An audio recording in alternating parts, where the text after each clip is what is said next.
Dentistry and General Radio Network presents DIG's official podcast with Dr. Bob D. This podcast is sponsored by Dig-a-Palooza, the continuing education event where clinical excellence meets community. Early bird tickets available now at dentistryandgeneral.com. In this episode, tell me what you think as far as the future of dentistry goes. Don't let anyone fear-monger you. DSOs, they're not taking it. This is such a nuanced business. There's a reason why we haven't been consolidated already. Why more than half of optometrists are consolidated, because that's a more predictable profession. We always joke in school about how you give 10 dentists a patient, you'll get 12 different treatment plans, right? There's no way you can institutionalize our expertise to that degree. You have to rely on the individual provider. And what I've found is if I invest in the provider, I have a more predictable outcome than if I invested in the market. I would say the profession is in a much better position in the sense that it cannot be consolidated to the degree some we're talking about. I am optimistic about my organization. Is MB2 different? Dr. Chris Villanueva on DPOs, DSOs, and dentist autonomy. Part 2, a discussion with Dr. Bob D.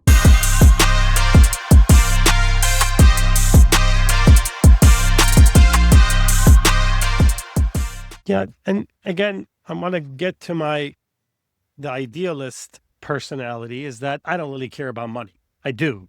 Okay. And if I say I don't, I'm not human. I do. But as doctors, patient care is the number one importance for me. Ethics and patient care. And there is this, I don't want to say misconception. I want to talk about there is this idea that corporate, private equity-backed organizations, again, we're going back to this because I want you to repeat it again. This is really important because that's important. That's why I'm talking to you. Private equity-backed organizations care about profit first, patient second. And what you're telling me is that's not how you guys look at it. Am I correct to assume that? Yeah, absolutely not. So I think we discredit providers when we accuse them of putting profits first just because they work for a private equity group. Understand, these are professionals. We all went to school. We all have a code of ethics that we must abide by. We have to sleep with what we do on a day-to-day basis. So to imply that somehow some guy with an MBA is forcing providers to do things unethically, I would actually blame the provider. Say, get the heck out of there. What are you doing? That's within your right. So nothing in our profession happens without us acknowledging. So I don't want to act as though providers are victims in all this. No, we are in control, as we should be. And in my company, in our company, that's never been even a question. And so I've heard of overarching commentary about where inappropriate guidance could have been given to in other groups. And my response to that is, get the heck out of there, man. We control everything. This doesn't move without our two hands. So I don't like the idea that because it's private equity, ipso facto, the doctor's going to do unethical things. Like, never. Again, maybe I wasn't clear enough. And I always say this because when people talk about overselling in a PPO model versus a fee-for-service model or private equity or private practice, and I'm like, if you have an unethical doctor, doesn't matter what model you put him in, they're Correct. unethical. You can't take an unethical PPO doc and not give him more money and make him ethical in a fee-for-service practice. It doesn't happen. In the same term, For DSOs. if you're an ethical doctor, yes. no matter where you are, you're going to be an ethical doctor. Yeah, but that's not the point I'm trying to make. The point I'm trying to make is that you put so much pressure on these young doctors. We're getting 8,000 doctors coming out with 500,000 plus level of debt. Not you, I'm talking about in general, the society, is that now the lines can get blurred, number one. Number two, they keep moving and they keep leaving these offices. They don't last in bad offices, 12 to 18 months. You and I both know the data. Sure. So I'm not blaming the doctors. I don't want to talk about ethics based on business model because that doesn't exist. You're either ethical or not. Yeah, no, I agree with you that doctors coming out today are very challenged and they're not set up for success. But what are you going to do about it? I'm a free market capitalist. Like, they don't have enough jobs in private practice to hire them. So if they did, I guarantee you the vast majority of those doctors would choose to work for private practitioners. We don't have that. So it always irks me when I see private practitioners opining on that cycle when they're not providing a solution. They're just complaining. And so what I would say is that I'm actually doing something about it. Like, I'm providing hopefully stable offices for if those doctors decide to hire new grads, for them to mentor them, absorb them, and do what we as a profession have been doing for decades. That's a normal transition. And so I'm trying to provide an alternative to a cottage industry where private practitioners don't have the ability or access to maybe absorb as many of those new grads as possible, or working for a chain. And so I believe that the larger we get and the more stable our platform, the more stable the offices, the larger population base they can service, and hence hire those associates into traditional private practice models. Yeah, again, we are doing something about it, hopefully, or through organized dentistry. We need to hold officials, deans, schools accountable. Why are you graduating so many doctors? What is the reason? Why are they graduating with 2 crowns? I don't think your organization wants a poorly trained doctor in your offices. I'm not saying every one of them are like that, but it has become a transactional process, this dental education, and that needs to change. Sure. Once it becomes education again, we can address a lot of issues. But for now, we have 8,000, we have 40% more doctors graduating, and they call it access to care, where none of them go to places we actually need dentists. Everybody sticks around the big cities. And you are right. If we do not have my friend Dr. Bloom called it the big business of dentistry, which you guys are. If we don't have them, what's going to happen to all these doctors? Where are they going to work? So see what your point is, but I want to stress again that doctors in your organization are making every decision. Clinical decisions are made by doctors, correct? Absolutely. Absolutely. That's never been in question. And if now that you understand our origin story, you would understand that was never part of the discussion early on. It was always a facilitator of private practices. Yeah. What do you do to protect the young dentists? Let's say you got probably 30, 40% are young dentists under 5 years? You'd be surprised. Once again, our profile looks very similar to private practice. And the truth of the matter is, a lot of private practitioners are reluctant to hire associates who don't have 5 years worth of experience. So the vast majority of the doctors that my owners decide to hire are 5 years or more out of school. And that's not my decision. That's your decision as a private practitioner to make those decisions. It is their job to mentor them like you would in private practice. So I don't spend much time thinking about how to protect them. They don't need protection. My doctors are their mentors. Like, I've picked great partners, and I trust that they will mentor the doctors regardless of age that will treat their patients. Yeah, I want to go on the record to say there are as many stories about bad private practice owners than DSOs and DPOs. It's not an epidemic for one class again. We as humans need to be treating our associates better. And that's the fact. Absolutely. And I have to think there's so much fabricated division in our profession, whether it's the easy ones of like corporate versus private, or I've seen a surge of PPO dentists versus fee-for-service dentists. It's so silly. You know who we should be working against is, let's work together on trying to figure out this insurance piece or this advocacy piece on education. So much effort is wasted on ghosts that don't exist. I know there's a lot of commentary about DSOs. Let's just talk about DSOs in general. Lump my organization in there. We did a study last year and we counted every sponsor-backed group with more than 20 locations. Okay. So that's how I define a traditional corporate model. And we threw our offices in there, and we found, compared to the industry as a whole, it's only 12, 13%. 12 or 13%. And we're spending 80% trying to accuse the other side of something that may or may not be true. It's not a big piece of our profession.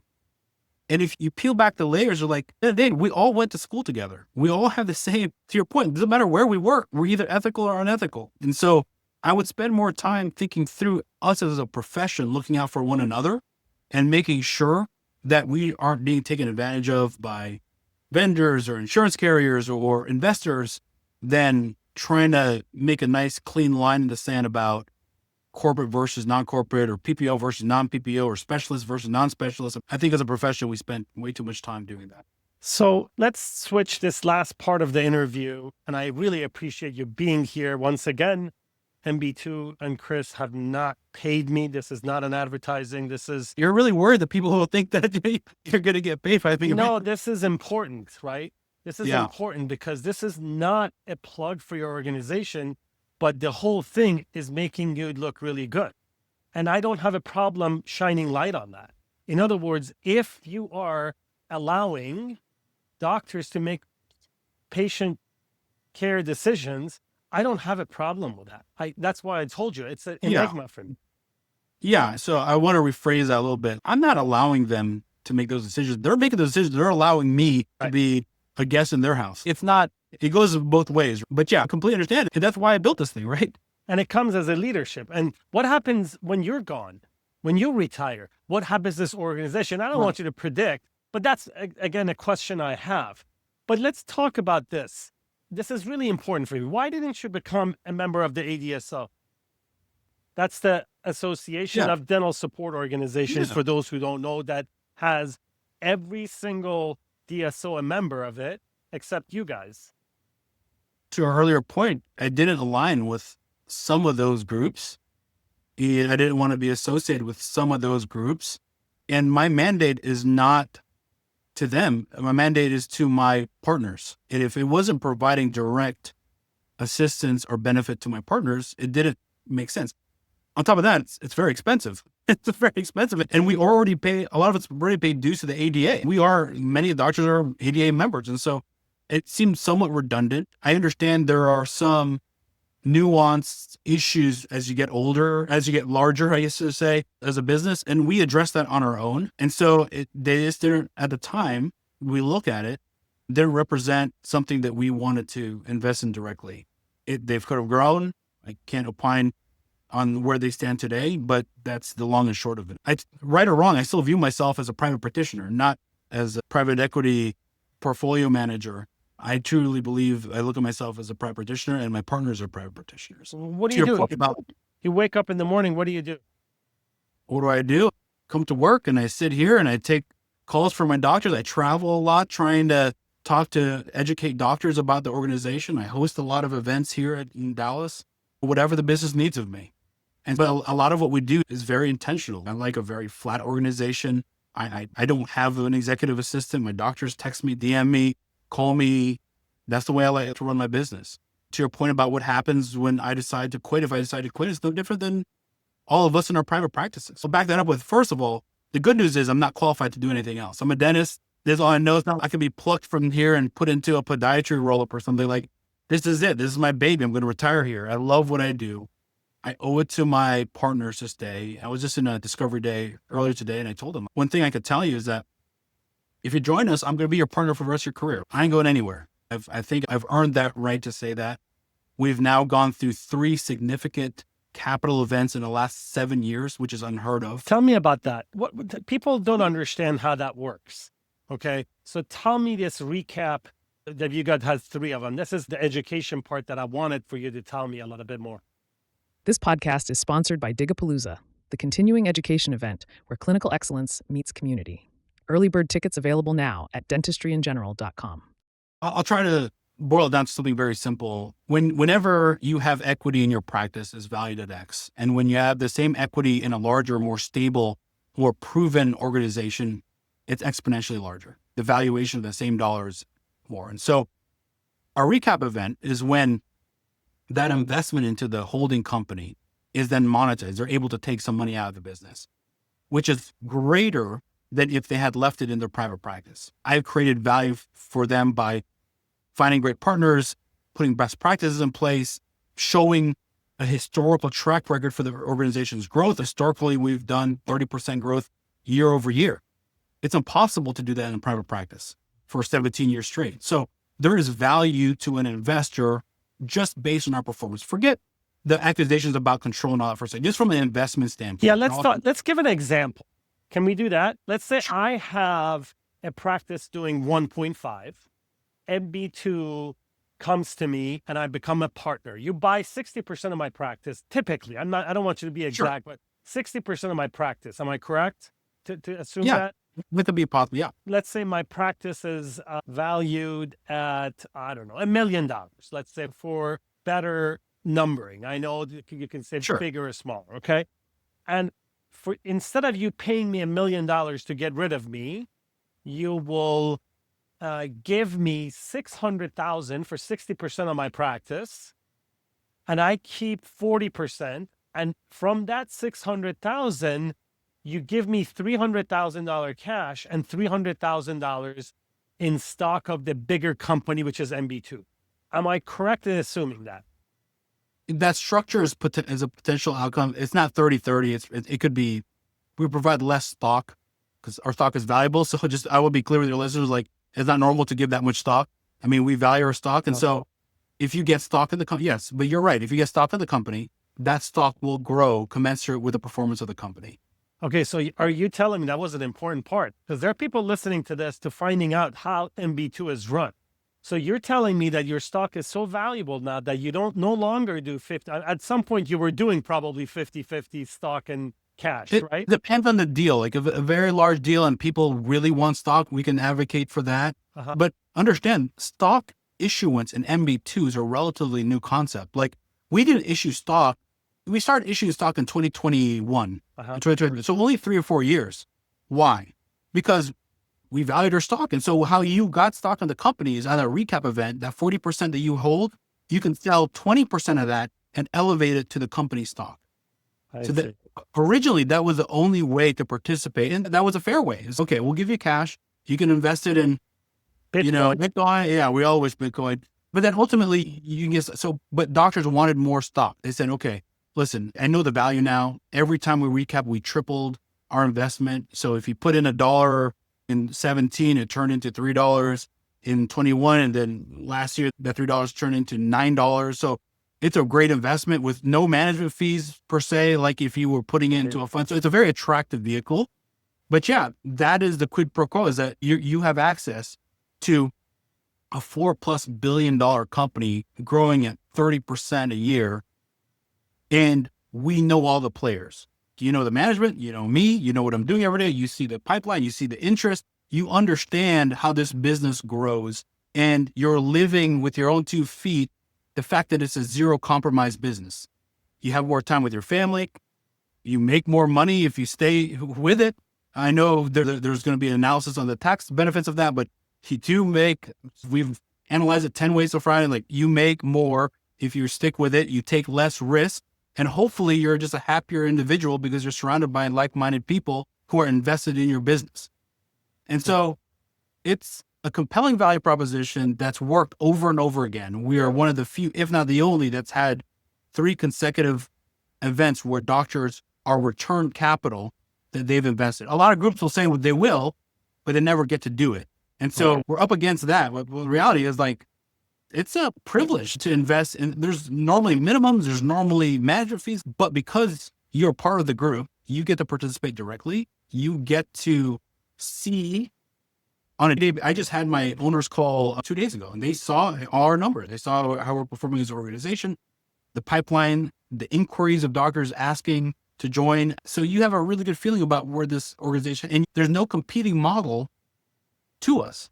Our competing model is, it's not these large groups. Our competing model is private practice. Private practice. And so if we could educate private practitioners that, hey, come on in, the water's warm. It's not, no one's going to tell you what to do, and you get more time with your family, you make more money, and you take less risk.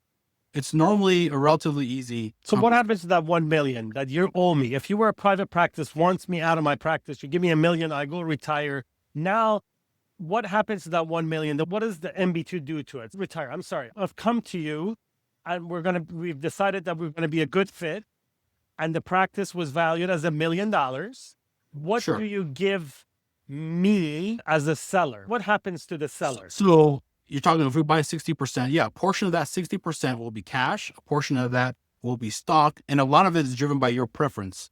I've had doctors that say, hey, I don't need cash. I love the company. I want all stock, and we arm wrestle, and I'll give them somewhere in between to invest. But that's a very personal decision. I will tell you though, every time we've recapped, the last 2 times we recapped, we've put the offer out for doctors to put additional funds into the company because that's their time to reinvest. Every single time we've been oversubscribed.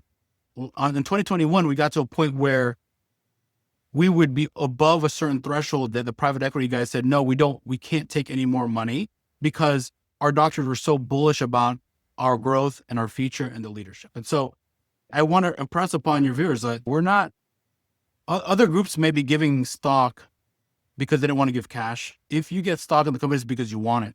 If you want the stock in the company. Now, larger practices, yeah, there may be some economic reason to give more stock. I'm not going to say there's never, but by and large, that's a relatively new concept for us. And we're trying to navigate it and trying to be fair because 3 years ago, all these guys came out of COVID and they were like, oh, your stock's gonna be worth $1 gajillion. And doctors are talking to this group or coming to us like, we want stock. And I'm like, we don't give stock. You have to buy that every time you recap. And so we've modified our approach in response to these other groups making these empty promises. And now that these empty promises are proving to be empty, people are like, oh, now stock's worthless. I'm like, no, let's be very clear. Like, our stock was always valuable. It's historically been valuable. I've been doing this for 17 years. I've been doing this longer than anyone else that you've spoken to. And I've been here with my executive team, exact same executive team all this time. So I can tell you what's going to happen. The certainty that you have that you're going to be going to work on Mondays, the certainty I have that we're going to have another event because that's what I do. And so I think it's a very different approach than what you would find in other groups. My concern is you told me that you are very selective with the private equity companies that you deal with. Okay. But this last time, everybody knows in the news, KKR, which has invested in the largest DSO, Heartland Dental, and now I guess it owns 10% of Henry Schein. What is the relationship with KKR? Are they the private equity that is part of your investment? They have invested in the organization, but it's such a small position where they have not even observation rights. We have private equity groups that are on the board. I have a private equity group that has observation rights because they invested enough. And we have those that they're just happy to have given the privilege to invest. That's where they... I see. So they're not involved. And once again, private equity does not make clinical decisions in MB2. I keep bringing that up because I know I'm going to hear from my friends about this. But listen, I understand the concern. And if I heard 10 stories about them making decisions and one of them about them not making the decision, like I'd be suspect too. But like I said, give some grace, talk to doctors within our group outside of me and just ask them if there have ever been any of that. Truth of the matter is, I'd like to hope doctors would leave if that was the case. And that's within my organization or outside my organization. My hope is that we've worked too hard for our licenses. I believe that we are truly trying to service our communities in good light, and financials and all that comes secondary. And so if that is ever compromised, I would hope that the doctors would have the intestinal fortitude to leave. I think that will leave our profession in a better place. And so my directive to my doctors is if that ever happens, you tell me and I'll make it right. I've yet to hear it. Has any doctor ever wanted to buy his practice back? I mean, that not have they told me. I think we had a couple of retirements. We had one guy that made some pretty bad life decisions and we had to separate, but if that was the case, I'd let him buy it back. I'm not sweating those things, man. I think life is too short. And so I think that's what you'll find when talking to my doctors. whether I've talked to him last week or 5 years ago, we're all buddies. And I think we all value a profession that's given us so much. So if there was ever any difficulties in our partnership, I would have a problem. I'm getting the vibe that you are running everyday operation at MB2. Me? Uh-huh. No, I'm sitting at this desk. I know, but major decisions, you're still very much involved in MB2. That's your job as a CEO. You said, yeah, I'm the founder, but I'm still the CEO. I'm very involved on a day-to-day and a strategic level. I'm deciding where the direction of the company, but also, most importantly, protecting the interests of my partners. I think that's the most important job of any CEO. And so you have to decide, is your CEO protecting the private equity guy's investment? Most, I'll give it to you, like most private equity portfolios place the leadership team. And so that leadership team is indebted to the private equity guys. My loyalties are not with my private equity guys. My loyalties are with my partners. I want to be very clear about it. And they know that. And I make no apology for it. And so it's a very different structure. Believe it's a vocation for me. And yeah, I make those decisions at the global level, and my doctors make them at the local level. And that's why I say at MB2, the doctors make the decisions. Yeah. So last question here. And I want to tell everybody how you and I connected. We connected, I think, a couple of years ago when you came to my group and there were some discussions, but Chris actually reached out and was intrigued by my advocacy for our profession and wanted to see what we could do together to help each other as far as advocacy goes. What I want to ask you is two things. Number one, how can we work together to help the advocacy? And number two, where do you see our future going? Where is dentistry going? People are talking about, oh, the DSOs are taking over. And I'm definitely distinguishing here between a DSO and a DPO. Okay. I'm still going to analyze a lot of this interview and see what you just told me, which is very intriguing. And your partners should be proud of this interview because it clears a lot of ambiguities about this practice model. But tell me what you think as far as advocacy and the future of dentistry goes. Yeah. I think I first met you because some of my partners pointed out that you're making fun of some of our flyers. I'm like, fair enough. He doesn't like our flyers. Did I? What was the flyer? Yeah, you posted a flyer. You're like, this is terrible. I'm like, I didn't make it, but we hired people to make it. I'm like, what do you want from me? Was it terrible? I don't know. I'm sure if you send flyers out and the next thing you know, someone's calling your baby ugly, you'd probably take it personal too. I'm sorry. I don't remember. It's fine. I just thought it was funny. I'm like, that was just more of a commentary. Like, I always think about that. It's like, how would you like it if you put something out there, it's trying to get new patient, the patient, this is not a nameless company. This is my baby. This is my private practice. That's how I feel it. But I want to digress. I will say that it intrigued me that you were so passionate about certain issues that I, quite candidly, don't see it. I don't, and when I see a dentist care about something, I want to understand the ins and outs of it. And if there's something that we can align to or something I can educate them on and the way I see the world from a different vantage point, I'm always open to it. And so that's why I reached out. And I think to answer your question, how can I help each other? I'd follow my peers' leads because you spend more time in that space than I do. My focus is on my partners. And if your focus is on policy, you're the subject matter expert. And I would love to hear your position and I will challenge it. Like you said about the credentialing piece and how it's bad for private practitioners, but good for DSOs. I would say DSOs are such a small factor in the big picture of our profession. We have such bigger issues to deal with, even if you're right. I'm not saying you are, but even if you were, I don't think that's where we should spend I think we should spend our energy on protecting our profession and our independence from other entities. But I think that's a piece of it that I would rely heavily on you. On the piece about where the profession's heading, don't let anyone fear-monger you. DSOs, they're not taking over. This is such a nuanced business. There's a reason why we haven't been consolidated already. There's a reason why, more than half of optometrists are consolidated because that's a more predictable profession. We always joke in school about how you give 10 dentists a patient, you'll get 12 different treatment plans, right? There's no way you can institutionalize our expertise to that degree. You have to rely on the individual provider. And what I found is if I invest in the provider, not the intersection or the traffic counts or the competitive data, if I invest in the provider, I have a more predictable outcome than if I invested in the market. And so that's why I do these affiliations as opposed to de novos. I still do some de novos for the doctors I already know. But I would say the profession is in a much better position in the sense that it cannot be consolidated to the degree some we're talking about.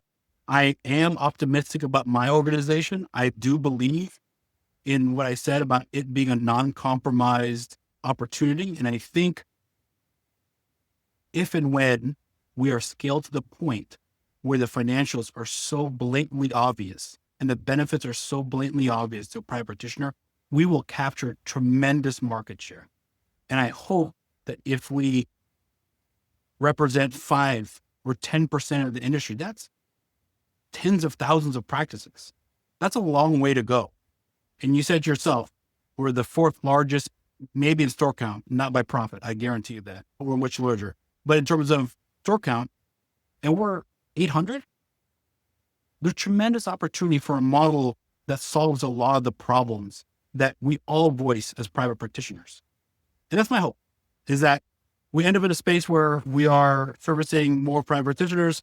It becomes more commonplace, and the bad actors are no longer relevant because their financial models don't even compete with the benefits of a private practice model within our network.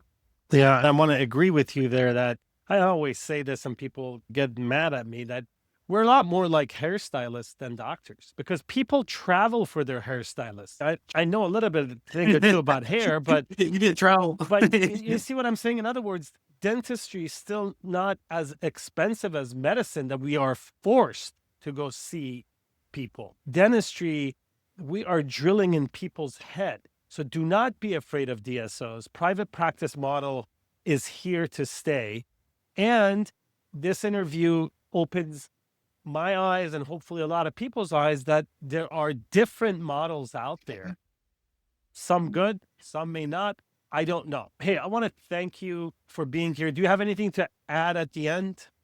No, I really appreciate it. And I'm glad we had this conversation. Some of my colleagues told me I'd be entering hostile territory, but you've been very gracious. So I appreciate the time. I would extend this invitation to anyone to come and visit us. I think seeing, touching, talking to the people here in Dallas always has a large impact on the way people view our group and or dentistry as a general. And no pressure on us, even if you want to come to learn how to start your own group.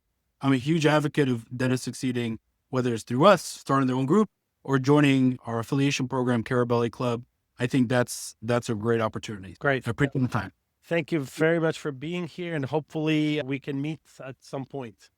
Come on down. Thank All you. right, bud. Thanks. This podcast is sponsored by DIGapalooza, the continuing education event where clinical excellence meets community. Early bird tickets available now at dentistryingeneral.com. This has been a production of Dentistry in General Radio Network. Visit our website, dentistryingeneral.com, to join engaging clinical and business conversations, explore our dental podcasts, and stay updated on our upcoming live events.